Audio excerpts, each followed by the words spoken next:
Number 9 is you only want to speak English and you think the United States is the best in every kind of way and you want to let people know it. Okay.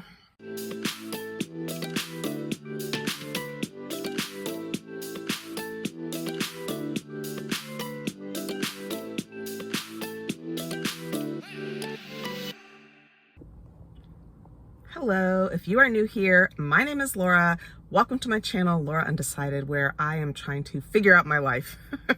I am a free spirit. I just sold my house and I'm just going to try something new because there's got to be something else going on in life. I'm looking for joy, love, and fulfillment. If you are returning, thank you so much for coming back, and please don't forget to subscribe. Okay, guys, today we're going to talk about what type of person sells their house and moves abroad without a plan. Because when I share my plan with people, the thoughts about it are pretty evenly split. Half the people are saying, oh my gosh, I would never do that. I have to stay and work on my retirement. I can't afford it. I'm too nervous, etc. Never in a million years. And then the other half are like, that's amazing. You are so inspiring. I wish I could do that. How can I do that? I'm so impressed, etc. So, okay, number 1, moving abroad may not be for you if you want to constantly be around your friends and family. Now, I understand if you grew up in a city and you've lived there your entire life, you probably have loads of friends and family members in that one city. And if you can't imagine living apart from them, then moving abroad might not be for you. And you know what? I want you to keep track because I'm going to come up with 10. That's 5, but 5 and 5. I'm holding the phone with the other hand. I'm going to come up with 10 things I want you to think about before you move abroad. Okay, so again, number 1 is you want to constantly be around your friends and family, and you don't really want to be alone. You like having your crew, your girls, you guys hang out, you go to brunch together, you do your thing, and you want to do it with those particular people. Number 2, you always hang out with the same type of people. Now, this is going to cause you to dig deep and really reflect about the type of person you are. But if you identify with a particular religion and you move to a country where that religion is different, are you going to have a hard time with that? Do you only hang out with a certain type of people? You know, you might have your crew, your sorority sisters, and when you move to Malaysia, you don't have an AKA chapter. Are you going to have a problem with that? Are you going to have a problem with not being able to hang out with a type of person that you're used to? If that is an issue for you, then maybe moving abroad is not right for you. Number 3, you don't like surprises, you don't like change, or you're inflexible. This is a big one because moving abroad is very different. You will experience things that are very different. You will be expected to have a lot of change in your life. You need to expect that. And it can cause culture shock. And it can be something as minor as you can't find the spices to make Mexican food and you're really frustrated by that. You have to be flexible. You have to be able to substitute one thing for another. Maybe you're used to driving your fancy luxury car. You can't bring that abroad. So now you're doing public transportation. Is that going to be a challenge for you? How flexible are you? If you are not particularly flexible and if you don't like change, then maybe moving abroad is not right for you.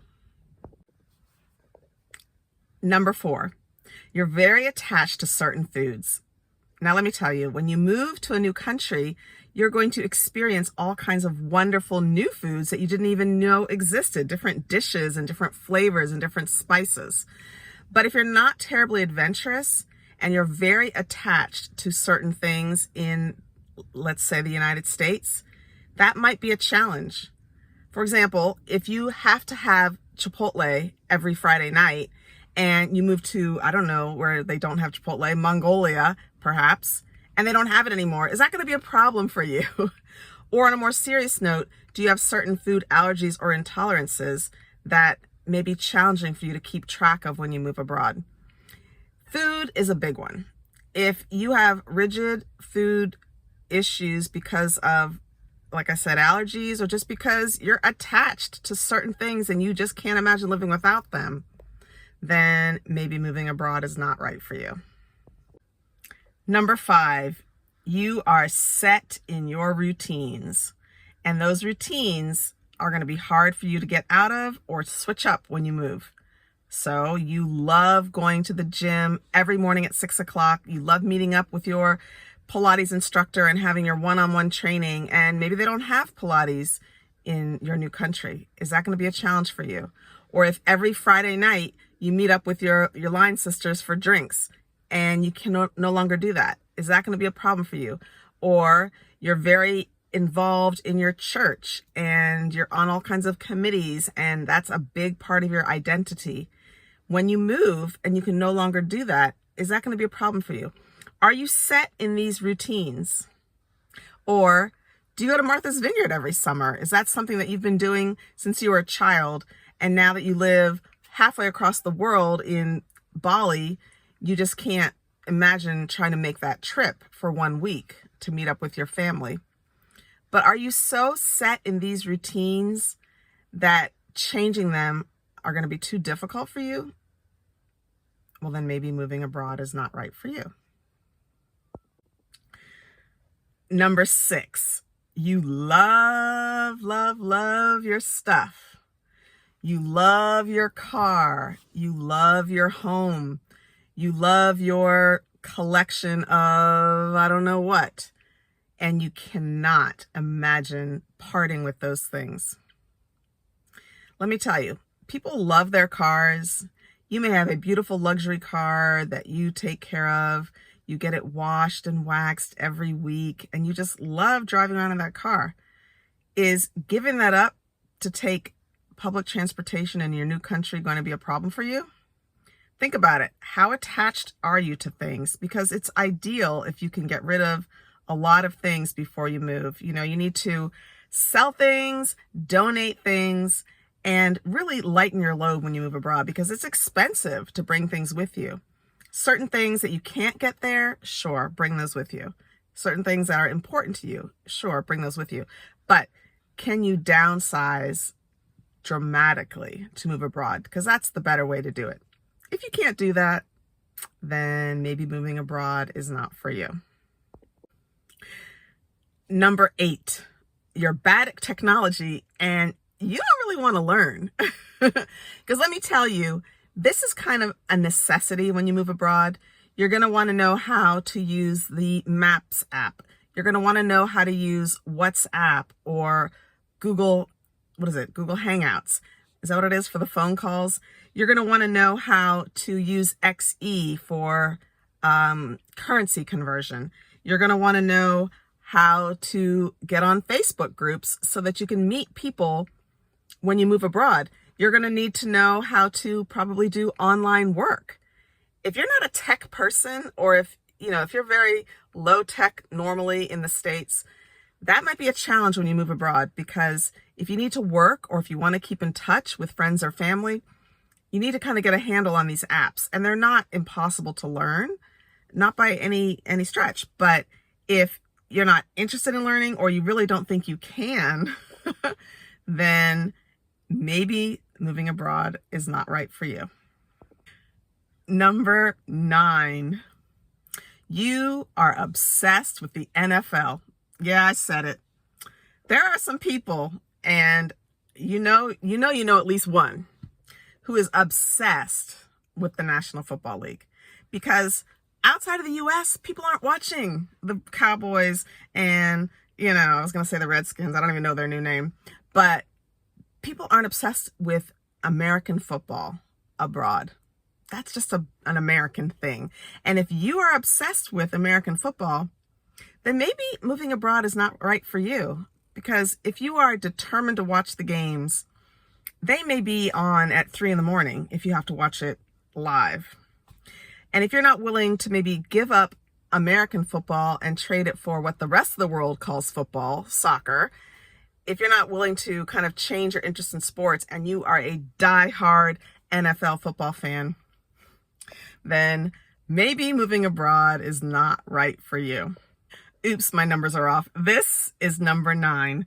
Number 9 is you only want to speak English and you think the United States is the best in every kind of way and you want to let people know it. Okay, this is a little bit challenging to discuss, but I have to tell you, yes, I am American and I have loved living in the United States and there are wonderful things about it, but you don't want to go overseas and just constantly talk about how America is the best and everything that we do in America is right and better and more efficient. And you don't want to attempt to learn any other language other than English because English is the best. If this is your attitude, moving abroad is not right for you. Because honestly, when you move to a foreign country, you're a guest in that country. They're hosting you there. And it's much more polite and appreciated to try to learn the language of the country where you move. You don't want to move to Mexico and refuse to learn Spanish and just always speak English. You know, I had a relative that retired in Cuernavaca in Mexico. And after 10 years, we went to visit her. Now, granted, she was an older woman. I would say when we went to visit her, she was at least in her mid-70s. So I know that learning a foreign language is not easy when you're older. However, it was pretty embarrassing. I was in the 7th grade and I was taking Spanish. So I had some understanding of Spanish. And we were sitting at the table having some dinner, and accidentally my sister knocked over her Coke, her Coca-Cola, the drink, right? And my relative was calling her housekeeper over and she's like, Maria, Maria, el coco drapo. I mean, so embarrassing. Don't do that. Don't do that. I remember that from the 7th grade. El coco drapo. I mean, that is offensive, number 1. But number 2, it's pitiful. It doesn't take much to learn a few phrases. And, you know, maybe all she learned was hello and goodbye and excuse me. But if you're going to live somewhere for 10 years, you're going to retire there, you really should attempt to learn the language. That's my advice. And also, it's not nice to constantly say that where you came from is better than where you now are. It's not nice to say that. So if that's your opinion and you're going to spread that opinion and you're going to hold firm to your mother tongue, well, then maybe moving abroad is not right for you. And finally, number 10, if you're not good with money, then moving abroad is not right for you. Unless you're moving there with millions or something, and then it doesn't matter if you're not good with money because it's never going to run out. That's one thing. But if you're not good at budgeting and thinking about money, then moving abroad is not for you because you can't rely on the systems that we have in the United States to hold you and carry you when you move abroad. You can't be calling up your Mexican friends asking them for how do you get food stamps in Mexico City? Like, that's not going to work. So if you are coming on a budget and you're not good with sticking to a budget, you're not good with managing your money, then moving abroad might not be for you. So those are 10 things that I came up with that may indicate that moving abroad is not right for you. How many did you get? Do all 10 of those apply to you? If they do, then you 100% should not move abroad. But if there's just a couple of them that you're like, ooh, this one's going to be challenging or that one's going to be challenging, because that's normal. It's normal to confront a couple of things that are going to be challenging when you move. If they're just a couple of them, then maybe you could consider moving abroad. So let me know in the comments which ones apply to you, which ones do you need to work on, and I'd love to hear all about it. Thanks for watching, and I will see you in the next video. Bye.